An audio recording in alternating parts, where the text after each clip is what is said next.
একদা হযরত নূহ আলাইহিস সালাম আল্লাহ তাআলার তরফ থেকে জাহাজ তৈরির কড়া নির্দেশ পেয়ে হয়রান হয়ে গেলেন এবং তিনি চতুর্দিকে ছোটাছুটি করতে আরম্ভ করলেন।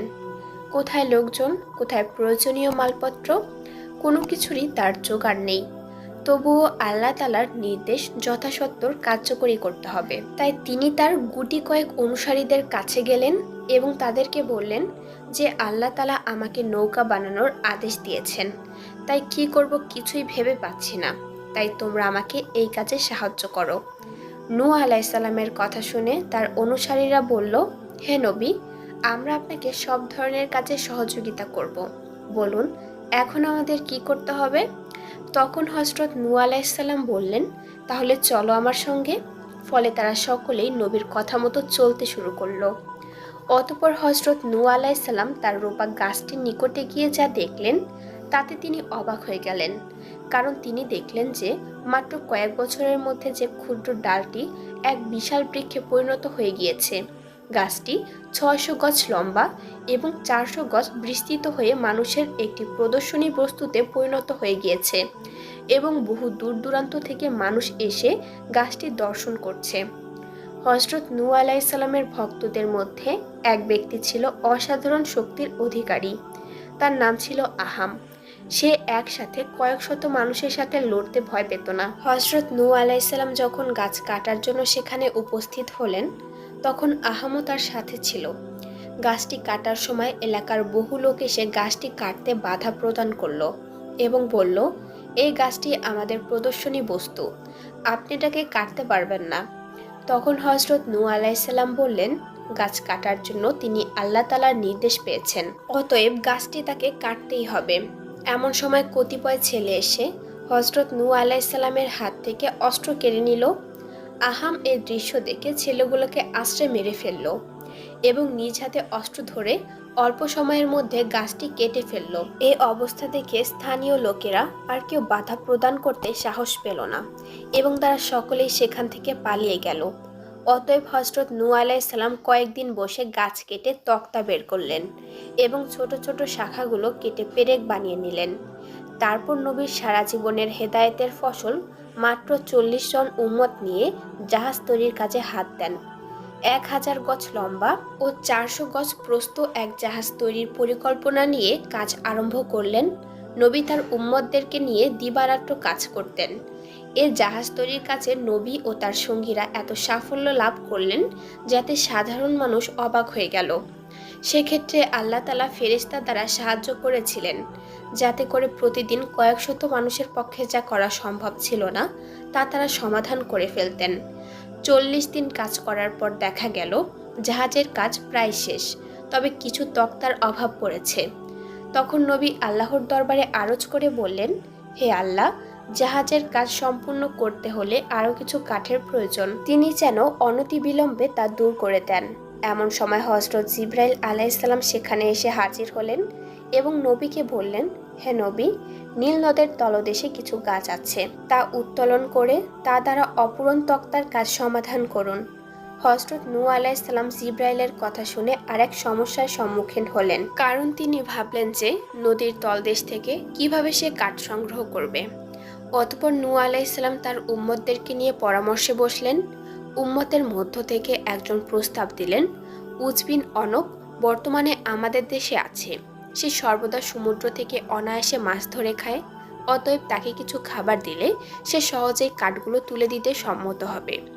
উম্মতের মুখে এমন কথা শুনে হযরত নূহ আলাইহিস সালাম তার কয়েকজন উম্মত নিয়ে উজের উদ্দেশ্যে রওনা হলেন। উজ বিন অনব তিনি ছিলেন হযরত আদম আলাইহিস সালামের এক অপ্রতিদ্বন্দ্বী পৈত্য। সে ছিল অত্যাধিক লম্বা এবং ভীষণ শক্তিশালী। সে লম্বায় ছিল ৩০০০ গজ এবং তার দেহ ছিল আনুপাতিক স্বাভাবিক। খাদ্যের অভাব ছিল তার জীবনে প্রধান সংকট, তাই নদী ও সমুদ্রে নেমে সে মাছ ধরে খেত। কথিত আছে সে মাছ ধরে সূর্যের তাপে সেকে খেয়ে ফেলত। বুদ্ধিজ্ঞানে ছিল খুবই সাদাসিধে। উজ বিন অনব একাধারে ৬ মাস ঘুমাতো এবং ৬ মাস ঘুরে ফিরে খাদ্য সংগ্রহে ব্যস্ত থাকত। সে কয়েকজন নবীর যুগ পর্যন্ত বেঁচে ছিল। অতঃপর হযরত নূহ আলাইহিস সালাম তার উম্মতদেরকে সাথে নিয়ে উজের নিকটে গিয়ে তাকে বললেন, হে উজ, নীল নদের তলদেশে কিছু গাছ আছে, তুমি যদি সেগুলো আমাদেরকে এনে দিতে পারো তাহলে তোমাকে পর্যাপ্ত পরিমাণ খাবার দেয়া হবে। খাবারের কথা শুনে উজ তো মহাখুশি। সে সঙ্গে সঙ্গে নবীর কথায় রাজি হয়ে গেল এবং সঙ্গে সঙ্গে নীল নদের দিকে রওনা করলো। কিছুক্ষণের মধ্যে সে নীল নদে ডুব দিয়ে অনেক গাছ তুলে ফেললো এবং নবীর কাছে এসে বলল, এই নিন আপনার গাছ, এবার আপনি আমার খাবার দিন। তখন হযরত নূহ আলাইহিস সালাম তাকে 3টি রুটি দিলেন। তখন উজ রাগান্বিত হয়ে বলল, আমাকে পর্যাপ্ত খাবার দেবার অঙ্গীকার করেছো, আর এখন মাত্র 3খানা রুটি দিয়ে আমাকে প্রহসন করছো। আমি এখনই গাছ নদীতে ফেলে দেব। উজের কথা শুনে হযরত নূহ আলাইহিস সালাম বললেন, উজ, তুমি ব্যস্ত হও না, তুমি রুটিগুলো তোমার জামার নিচে রাখো এবং একটি একটি করে বের করে খেতে থাকো। তাতে যদি তোমার তৃপ্তি না হয় তাহলে গাছগুলো তুমি নদীতে ফেলে দিও। অতঃপর উজ বিন অনব নবীর কথা অনুসারে জামার নিচে রেখে রুটি খেতে লাগলো। তখন সে দেখলো এক একটি রুটির সাইজ অনেক বড় হয়ে গিয়েছে এবং রুটির কোনো শেষ নেই। একাধারে সে 1200 রুটি খেয়ে ফেললো এবং হাসি দিয়ে বলল, হে নবী, তুমি আমাকে অনেক দিন পরে পেট ভরে খাওয়ালে, এর জন্য তোমাকে অশেষ ধন্যবাদ। আগামীতে আর যদি কোনো কাজে আমাকে প্রয়োজন হয় তবে এভাবে খাবারের ব্যবস্থা রেখো, আমি নিঃসন্দেহে তোমার সব কাজ করে দেব। জামা উল্টে উজ দেখল তার পূর্বে 3খানা রুটি সম্পূর্ণ অক্ষত আছে। সে তখন হযরত নূহ আলাইহিস সালামকে বললেন, এই রুটি 3খানা আমি নিয়ে যাব। হযরত নূহ আলাইহিস সালাম বললেন, হ্যাঁ, ওটা তোমার, ওটা তুমি নিয়ে যাও, তবে মনে রেখো এই রুটিতে তোমার অনেক দিন চলবে। ফলে উজ খুশি মনে রুটি নিয়ে সেখান থেকে চলে গেল। অতঃপর হযরত নূহ আলাইহিস সালাম উজের ওঠানো গাছগুলো তার সঙ্গীদের দ্বারা বহন করে নৌকা বানানোর স্থানে ফিরে এলেন এবং অতি সত্বর তক্তা করে জাহাজের অসমাপ্ত কাজ আরম্ভ করে দিলেন। সপ্তাহখানেকের মধ্যে তিনি জাহাজের সম্পূর্ণ কাজ সমাধান করে ফেললেন। এদিকে দেশের হাজার হাজার মানুষ জাহাজ নির্মাণের খবর শুনে প্রতিদিন দেখতে আসতো এবং বিদ্রূপের হাসি দিয়ে বলতো, হে নবী, মরুভূমির মধ্যে জাহাজ তৈরির কাজটা একটা হাস্যকর ব্যাপার ছাড়া আর কি হতে পারে। এই বলে তারা আবার সেখান থেকে চলে যেত। অতঃপর জাহাজ নির্মাণের কাজ সমাপ্ত করে হযরত নূহ আলাইহিস সালাম আল্লাহ তাআলার পরবর্তী নির্দেশের অপেক্ষা করতে থাকেন। হঠাৎ একদিন দেখা গেল কারা যেন রাতের অন্ধকারে জাহাজের মধ্যে পায়খানা প্রস্রাব করে সর্বনাশ করেছে। হযরত নূহ আলাইহিস সালামের আর বুঝতে বাকি রইল না এটা কাদের কাজ।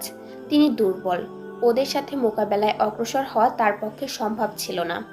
তাই তিনি আল্লাহ তাআলার দরবারে নালিশ করে রাখলেন। ওদিকে বিধর্মীরা আলোচনা করল যে প্রতিদিন তার নৌকায় মলমূত্র করে আসবেন। তাই তারা উল্লাস করে জাহাজে পায়খানা করতে আরম্ভ করতে লাগলো। দিন দিন তাদের সংখ্যা বৃদ্ধি পেল। এখন শুধু রাতে নয়, দিনের বেলাতেও দলে দলে মানুষ এসে জাহাজের মধ্যে পায়খানা প্রস্রাব করে যেতে থাকে। একাধারে 15 দিন যাবৎ এভাবে চলার পরে দেখা গেল পায়খানা ও প্রস্রাবে জাহাজ প্রায় ভর্তি হয়ে গেছে। হযরত নূহ আলাইহিস সালাম মাঝে মাঝে এসে দূর থেকে দৃশ্য দেখে যান এবং বুক ভাসিয়ে কাঁদতে থাকেন। অতঃপর একদিন এক অন্ধ ব্যক্তি জাহাজে পায়খানা করার সময় পা ফসকে জাহাজের মধ্যে পড়ে যায় এবং মলমূত্রের মধ্যে একেবারেই ডুবে যায়। তারপর সে কোনো রকমের সাঁতরে উপরে উঠে দেখে তার চোখের অন্ধত্ব দূর হয়ে গেছে, তার চেহারা ও সৌন্দর্য পুরো বদলে গেছে। এমন ঘটনা দেখে সে দ্রুত সেখান থেকে পালিয়ে যায়, তার গোত্রের কাছে হাজির হয়। কিন্তু গোত্রের মানুষেরা প্রথমে তাকে বিশ্বাস করতে পারেনি। তখন তারা বলল, আপনি কে এবং কোথা থেকে এসেছেন? তখন সে ব্যক্তি বলল, আমি সেই অন্ধ ব্যক্তি। আমি নূহ আলাইহিস সালামের নৌকায় পায়খানা করতে গিয়ে পা পিছলে হঠাৎ মলের ভেতরে পড়ে যাই। যখন আমি সেই মল থেকে উঠে আসি তখন দেখি আমার পুরো শরীর বদলে গিয়েছে। তার মুখ থেকে এমন কথা শুনে নানা রকম পরীক্ষা নিরীক্ষা করে তারা বুঝতে পারল যে এই সেই অন্ধ ব্যক্তি।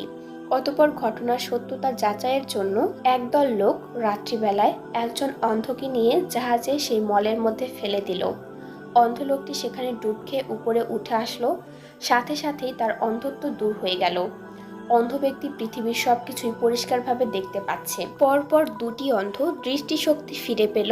এবার দেশে এক ভীষণ আলোড়ন সৃষ্টি হয়ে গেল। এখন আর কেউ সেখানে পায়খানা করার জন্য যায় না। এখন সেখানে অন্ধদের যাতায়াত আরম্ভ হয়ে যায়। সে জাহাজে যে ডুব দিয়ে আসে তার অন্ধত্ব দূর হয়ে যায়।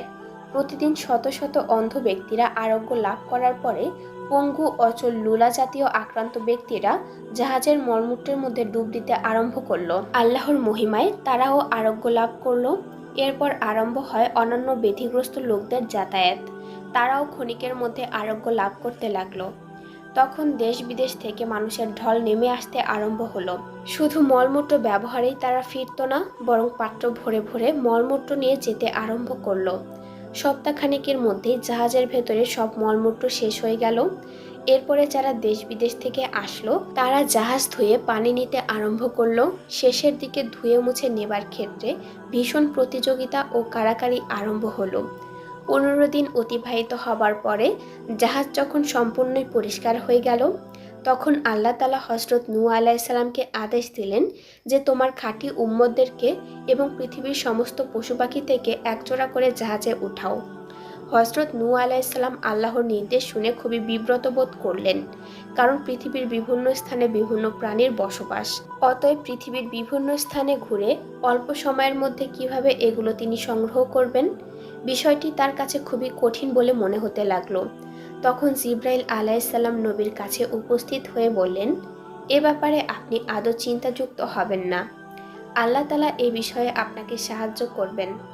একথা শুনে নবী আশ্বস্ত হলেন। নবীকে আরও বলা হলো, আপনি বিলম্ব না করে অতি সত্বর এই কাজ সমাধান করুন, কারণ কয়েকদিন পরে এক মহাপ্লাবন আসছে, তাতে পৃথিবী তলিয়ে যাবে। অতঃপর নবী আল্লাহ তাআলার নির্দেশ ক্রমে নানা জায়গায় সফর আরম্ভ করলেন এবং সকল জায়গা থেকে সম্ভাব্য সকল প্রাণী বৃক্ষ সংগ্রহ করতে আরম্ভ করলেন। আত্মীয় স্বজনদের মহাবিপদের পূর্বাভাস দিলেন এবং জাহাজে অবস্থান গ্রহণের জন্য বললেন, কিন্তু আত্মীয় স্বজনেরা তার কথার প্রতি তেমন একটা ভ্রুক্ষেপ করলেন না। ফলে তিনি সেখান থেকে চলে গেলেন।